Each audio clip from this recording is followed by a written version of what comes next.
हे and अस्सलाम वालेकुम to all of you. Welcome to study sphere once again. ये जो वीडियो है हम इसमें टर्म रिपोर्ट उसके तमाम सेक्शंस को उनके कंपोनेंट्स के साथ विद होल स्ट्रक्चर डिस्कस करेंगे कि किस तरह से टर्म रिपोर्ट बनाई जाती है। बट ये वेरी कर सकती है डिफरेंट इंस्ट्रक्टर्स के इंस्ट्रक्शंस के अकॉर्डिंग। तो आप अपने टीचर्स के इंस्ट्रक्शंस को अपने सामने रखिएगा जब भी आप टर्म रिपोर्ट बनाएं। बट एक जनरल ओवरऑल कॉन्सेप्ट इस वीडियो में हम डिस्कस करने लगे हैं। So let's start it. First of all हम देखते हैं कि टर्म रिपोर्ट होती क्या है। So a term report is a written academic assignment, यानी ये एक रिटन एकेडमिक असाइनमेंट होती है जो स्टूडेंट्स को असाइन की जाती है, where students explore and present their understanding of a specific topic. Specific topic वाला वर्ड आपने याद रखना है कि जो टर्म रिपोर्ट होती है वो किसी भी एक स्पेसिफिक टॉपिक की बिल्कुल डिटेल्ड एक्सप्लोरेशन होती है। काइंड ऑफ के स्टूडेंट्स इसमें ख़ुद एक्सप्लोर करते हैं और अपने जितने आइडियाज़ उनको मिलते हैं वो नेट से भी मिल सकते हैं, वो उनको टीचर्स से के नोट्स से भी मिल सकते हैं, उनकी पर्सनल रिसर्च भी हो सकती है कि उनको वो स्पेसिफिक टॉपिक किस हद तक समझ में आया है ड्यूरिंग अ टर्म और सेमेस्टर। यानी टर्म रिपोर्ट है तो टर्म रिपोर्ट से हम समझें कि टर्म मीन्स दैट किस सेमेस्टर है। It demonstrate their research skills, यानी ये हमें ये बताती है, टर्म रिपोर्ट क्या बताती है कि एक स्टूडेंट के अंदर कितनी रिसर्च की एबिलिटी है, क्योंकि रिसर्च करना भी एक आर्ट होती है। सो हर कोई नहीं कर पाता। तो अगर आपने अपनी स्किल को जज करना है, आपने चेक करना है क्रिटिकली, सो आप इसको इस तरह से भी चेकआउट कर सकते हैं कि किसी भी टॉपिक को सर्च करके कि आप किस तरह से रिसर्च करते हैं basically, and knowledge in a structured form, और किस तरह से जो स्टूडेंट्स हैं हमारे पास वो अपनी राइटिंग के अंदर अपना नॉलेज किस तरह से एक स्ट्रक्चर फॉर्म में, यानी वो मटेरियल जो उन्होंने रिसर्च करके निकाला है उसको वो स्ट्रक्चर्ड फॉर्मेट के अकॉर्डिंग जो कि उनके टीचर ने उनको गिवन दिया है, या फिर इस तरह भी हो सकता है कि वो स्टैंडर्डाइज काम आपको दे दें कि आप स्टैंडर्डाइज इसको खुद डॉक्यूमेंट क्रिएट करके आएँ। सो इसमें स्टूडेंट की एबिलिटी चेक होती है। It is basically a formal document. So in academic और फॉर्मल राइटिंग, यानी जब भी हम लोग फॉर्मल रिपोर्ट टर्म रिपोर्ट बना रहे हैं अकेडमिक में हो, a document is often divided into 3 main section. तो इस तरह की जितनी भी रिपोर्ट्स होती हैं जैसे एमफिल के थीसिस वगैरह होते हैं, सो इनके हमेशा 3 सेक्शंस होते हैं। इस वीडियो में हम इन सेक्शंस को according to term report discuss करेंगे। सो कौन कौन से 3 मेन सेक्शन होते हैं, let's move toward it. First section इसमें हमारे पास है प्रेफेटरी सेक्शन। प्रेफेटरी बिल्कुल बिगिनिंग वाला सेक्शन होता है हमारे पास, इसको आप स्टार्टिंग वाला सेक्शन भी समझ सकते हैं। सो प्रेफेटरी सेक्शन में क्या होता है, this section includes the components that come before the main body of the document, यानी इसके अंदर वो मटेरियल होता है हमारे पास जो कि मेन बॉडी, यानी जो मेन मटेरियल होता है, जो कंटेंट होता है, उससे पहले कितनी कंपोनेंट्स, कितनी चीज़ें उस रिपोर्ट के अंदर या उस डॉक्यूमेंट के अंदर रिक्वायर्ड हैं, वो सब प्रीफेटरी सेक्शन का हिस्सा होती हैं। Before the main body of the document it provides essential information about the document and it context. अब ये हमें क्या बताता है, ये हमें स्पेसिफिकली असेंशियल इन्फॉर्मेशन देता है कि टर्म रिपोर्ट आगे किस तरह की होने वाली है, किस कॉन्टेक्स्ट में लिखी गई है। अब जैसे कंटेंट लिस्ट होती है तो उससे हमें आइडिया हो जाता है कि बुक के अंदर आगे क्या फर्दर चीज़ें हमें मिलेंगी, कौन कौन से टॉपिक डिस्कस्ड हैं। तो इसमें भी सेम यही चीज़ होती है। So the typical element found in the prefatory section are, so typical elements यानी टिपिकल कॉम्पोनेंट क्या होते हैं प्रीफेटरी सेक्शन में, लेट्स सी। प्रीफेटरी सेक्शन में सबसे पहला जो हमारे पास पॉइंट है वो है जी टाइटल पेज, यानी सबसे पहले टाइटल पेज इंक्लूड होता है। और टाइटल पेज में फर्दर आगे क्या होता है, so this includes the title of the report, यानी रिपोर्ट का टाइटल है क्या, बेसिकली कौन से टॉपिक पे हमने रिपोर्ट बनाई है। द ऑथर्स नेम, यानी राइटर कौन है, अगर स्टूडेंट्स हैं, ग्रुप ऑफ स्टूडेंट्स हैं तो उन सबके नाम लिस्ट में आ जाते हैं। द कोर्स नेम, उनके कोर्स का नेम क्या है, कोड क्या है। The name of the instructor, यानी किसने उनको इंस्ट्रक्ट किया, उनके इंस्ट्रक्टर कौन है। The institution name and the submission date. अब ये डिफरेंट यूनिवर्सिटीज़ में डिफरेंट पॉइंट्स पे ये चीज़ वेरी कर सकती है, हर कोई इस तरह के फॉर्मेट को नहीं फॉलो करता। कुछ के अपने फॉर्मेट्स भी हो सकते हैं कि पहले ये चीज़ आनी चाहिए फिर ये आनी चाहिए, लाइक डेट वगैरह और इस तरह से जितनी भी चीज़ें हैं, तो वो फॉर्मेट आप अपने अकॉर्डिंगली इसको सेट करेंगे। बट इन दिस ये हम जनरल व्यू दे रहे हैं। सो टाइटल पेज में ये सब मेन पॉइंट्स इंक्लूड होते हैं। नेक्स्ट पॉइंट है हमारे पास एब्स्ट्रैक्ट ऑफ द डॉक्यूमेंट और executive summary. Abstract kind of summary ही होती है, बट ये बहुत ही कंसाइज और बहुत ही शॉर्ट फॉर्म में, छोटे से पैराग्राफ में, सिंगल पैराग्राफ में पूरी जो हमारे पास एसेंस है हमारी रिपोर्ट का, यानी हमारी रिपोर्ट के अंदर क्या क्या मिलेगा या इसमें क्या चीज़ें एक्सप्लोर हुई हैं, उसे हम एब्स्ट्रैक्ट कहते हैं। बहुत ही वेल स्ट्रक्चर्ड होना चाहिए, इसका ये एक रिक्वायरमेंट भी होती है। सो हमारे टाइटल पेज के बाद प्रिफेटरी सेक्शन में सेकंड नंबर पे हमारे पास है जी एब्स्ट्रैक्ट, जो है एक brief summary that provides an overview of the report purpose. जो मैंने आपको भी बताया कि रिपोर्ट क्यों बनी है, पर्पस क्या है, मेथोडोलॉजी क्या यूज़ हुई है, की फाइंडिंग्स यानी हमें रिसर्च करके मिला क्या इन रिटर्न, एंड कंक्लूजन्स और हम किस नतीजे पर पहुँचे, ये सारी बातें आपको एब्स्ट्रैक्ट में लिखनी है। It helps readers understand the content without reading the entire report. So अगर आपने अपनी रिपोर्ट किसी को भी चेक करवानी है या कुछ इस तरह से है, तो अगर वो आपका एब्स्ट्रैक्ट रीड कर लेंगे तो उनको ओवरऑल आइडिया हो जाएगा कि आपकी जो टर्म रिपोर्ट है उसमें क्या है। उनको डेप्थ तक जाने की ज़रूरत ही नहीं पड़ेगी, सिर्फ जनरली वो वहीं से देख के समझ जाएंगे कि ये रिपोर्ट इस बारे में है, इसमें ये सब एक्सप्लोर हुआ है, ये सारे मेथड्स लगे हैं। सो एग्जीक्यूटिव समरी, इसीलिए ये लिखना भी एक आर्ट है और ये बहुत इसके लिए प्रैक्टिस की भी ज़रूरत होती है। पहले पूरी हमारे पास टर्म रिपोर्ट बन जाती है, उसके बाद इसकी समरी लिखी जाती है, एब्स्ट्रैक्ट लिखा जाता है। जैसे बुक्स की स्टार्टिंग में होता है कि इस बुक के बारे में ये, और वो बिल्कुल मिड ऑफ द पेज पे लिखा होता है, ये बिल्कुल उसी तरह है। आफ्टर एब्स्ट्रैक्ट और executive summary, table of contents की बारी आती है, जो प्रिफेटरी सेक्शन का suppose to be last point होता है। यानी आपकी टर्म रिपोर्ट चाहे जैसी मर्जी हो, जिस भी टॉपिक को एक्सप्लोर कर रही हो, बट 3 कंपोनेंट्स इसके प्रिफेटरी सेक्शन में लाजमी होनी चाहिए। तो आपकी जो एक्सटर्नल बाइंडिंग वगैरह होती है वो भी इसमें ही इंक्लूड होती हैं, but still overall general document की बात करें सो इसमें ये 3 चीज़ें हमारे पास होती हैं। सो टेबल ऑफ कंटेंट, इसमें क्या होता है जी, a list of the main sections and sub sections of the report along with their page number. It provides a quick reference to navigate through the report. Okay, so इसमें हमारे पास हमने अपने main section के अंदर, यानी जो main हमारा material है, जो हमारा कंटेंट है, हमने सर्च किया है, उसके अंदर मेन सेक्शंस मीन दैट कि आप इसको समझ लें कि जो आपकी मेन हेडिंग है, और उसके बाद सब सेक्शंस मीन दैट लाइक जो आपकी सब हेडिंग्स हैं। अब ये फर्स्ट डिग्री हेडिंग भी हो सकती है, सेकंड डिग्री हेडिंग भी हो सकती है, तो ये इस तरह से चेंज होता रहता है विद देयर पेज नंबर। उनके आगे पेज नंबर भी मेंशन होंगे। जैसे फॉर एग्जांपल हमारे पास नंबर 1 पे है जी इंट्रोडक्शन, तो इंट्रोडक्शन के बाद अगर मैंने इंट्रो देने के बाद थोड़ा सा नीचे मटीरियल राइट डाउन किया है और फिर लिखा है कि इसकी इंपॉर्टेंस है, तो वो 1.1 बन जाएगा। तो इसी तरह से फर्स्ट डिग्री हेडिंग और सेकंड डिग्री हेडिंग होती है, उसी अकॉर्डिंगली आप अपना पेज नंबर भी यहाँ पर मेंशन करेंगे। और जो हमारे पास आउटलाइन होती है किसी भी डॉक्यूमेंट की, वो बहुत हेल्प करती है कि अगर हमें कोई स्पेसिफिक पॉइंट सर्च आउट करना है, तो हम टेबल ऑफ कंटेंट से उसका नेम देख के, उसका पेज नंबर देख के डायरेक्ट उस पेज तक चले जाते हैं, और हम लोगों को पूरी टर्म रिपोर्ट छाननी नहीं पड़ती, उसको चेक नहीं करना पड़ता। तो इसलिए टेबल ऑफ कंटेंट्स को भी बहुत ही ध्यान से लिखा जाता है।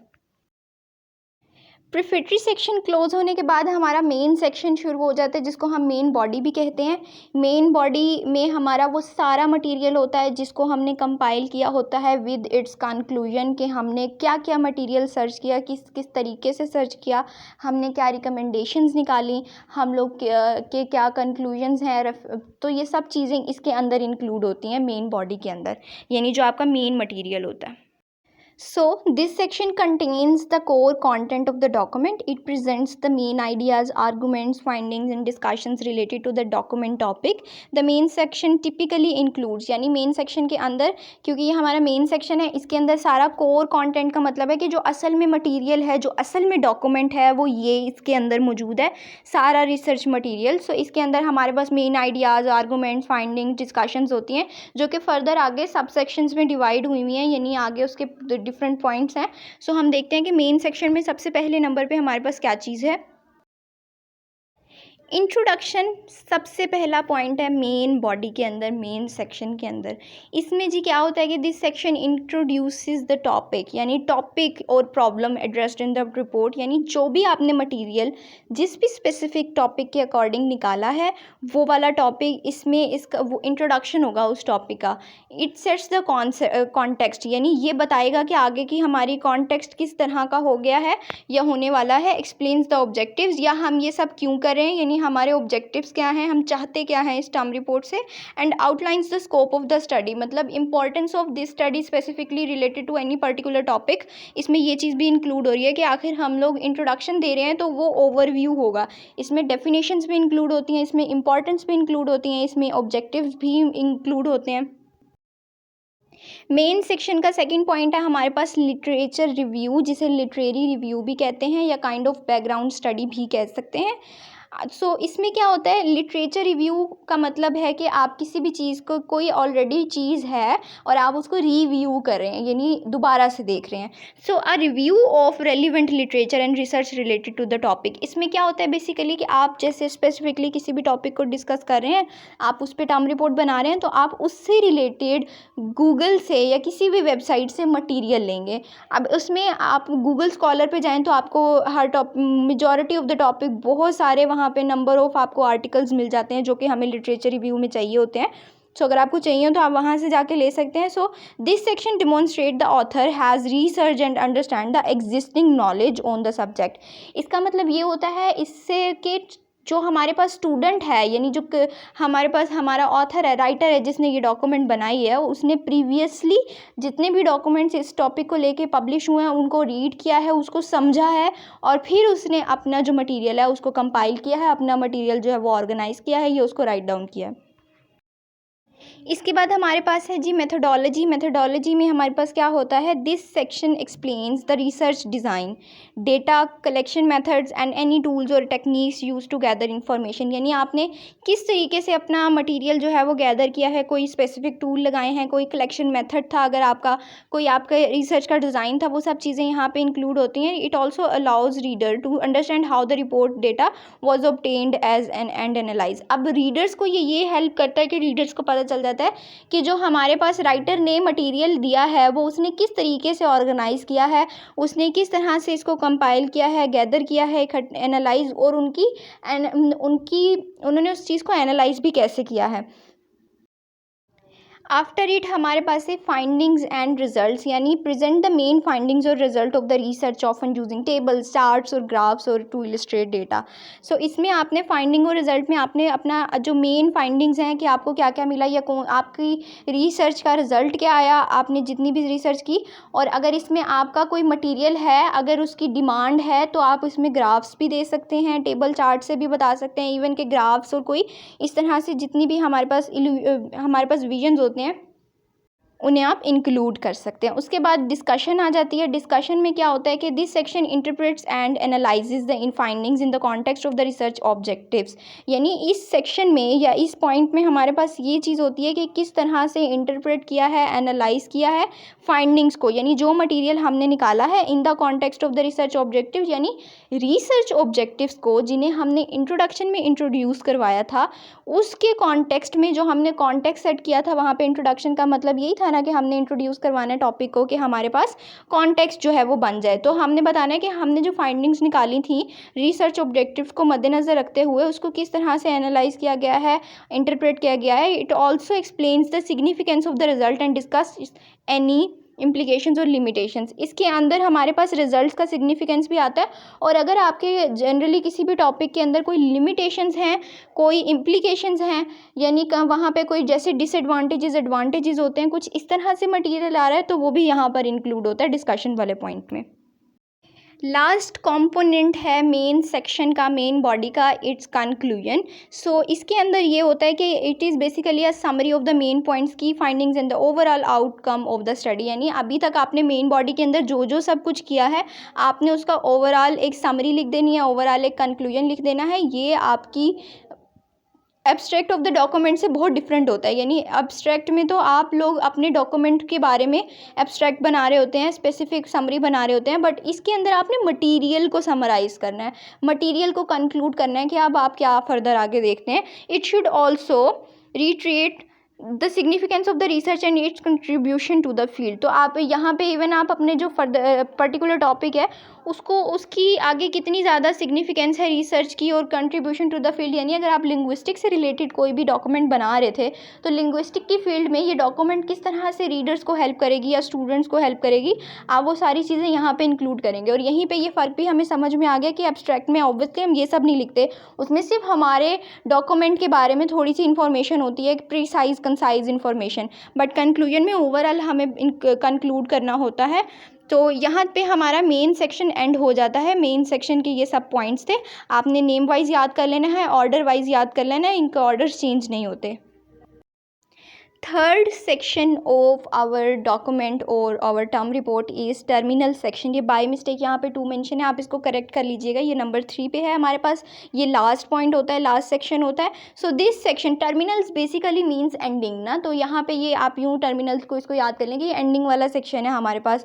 सो this section appears at the end of the document and includes elements that follows the main body. So इसके अंदर ऐसे ऐसे एलिमेंट होते हैं जो कि फॉलो कर रहे होते हैं मेन बॉडी को, यानी आपने मेन बॉडी के अंदर जो मटेरियल लिखा है उससे रिलेटेड कुछ ना कुछ चंक्स यहाँ पे होंगे। वो किस तरह से होंगे फर्दर आप इसके पॉइंट्स देखेंगे तो आपको समझ में आ जाएंगे। So the terminal section usually contains what it contains, let's see. सबसे पहले टर्मिनल बॉडी में हमारे पास रिकमेंडेशंस आती हैं if applicable. If applicable means that कि अगर आपकी डॉक्यूमेंट की रिक्वायरमेंट है तो रिकमेंडेशंस होंगी, अदरवाइज़ ये वाला पॉइंट स्किप हो जाएगा।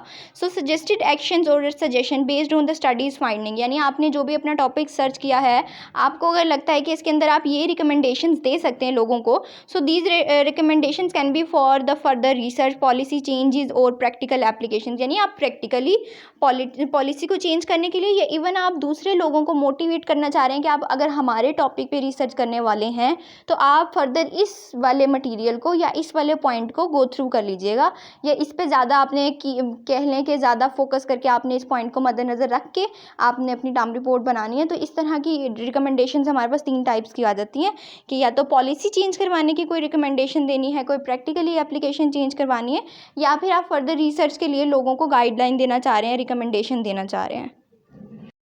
रिकमेंडेशंस अगर आपकी टर्म रिपोर्ट में एप्लीकेबल थी यानी रिक्वायर्ड थी तो आप लिख लें, अदरवाइज़ हमारे पास टर्मिनल सेक्शन का पहला पॉइंट बनेगा रेफरेंसेस।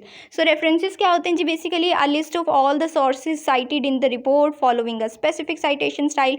अच्छा, तो इसके अंदर क्या है कि आपने बेसिकली अपना जो सारा मटेरियल कंपाइल किया है आपने वो कहाँ से लिया, इसके अंदर आपके टीचर के नोट्स भी इंक्लूड हो सकते हैं, आपकी पर्सनल स्टडी भी इंक्लूड हो सकती है, these date specifically chat GPT को भी आप इंक्लूड कर सकते हैं। आपने जिस जिस वेबसाइट से मटीरियल लिया है, किसी भी आर्टिकल से मटीरियल लिया है, किसी भी टेक्स्ट बुक से मटेरियल लिया है, आप सबको रेफ़र करेंगे। और इसके साइटेशन स्टाइल्स होते हैं स्पेसिफिकली, इसके दो फॉर एग्जांपल यहाँ पे लिखे हुए हैं कि एपीए में लिखें आप या फिर एमएलए में लिखें। तो ये 2 फॉर्मेट हैं, आप इनको गूगल पे सर्च कर सकते हैं या आप अपने टीचर से पूछ सकते हैं कि दोनों में हम लोगों को कौन सा वाला राइट डाउन करना है। सो वो फिर आपको गाइड करेंगे प्रॉपरली। इसके बाद बिल्कुल लास्ट पे हमारे पास आता है अपेंडिसेस, यानी अगर ये भी एप्लीकेबल हैं तो अपेंडिक्स का पॉइंट होगा, अदरवाइज नहीं होगा।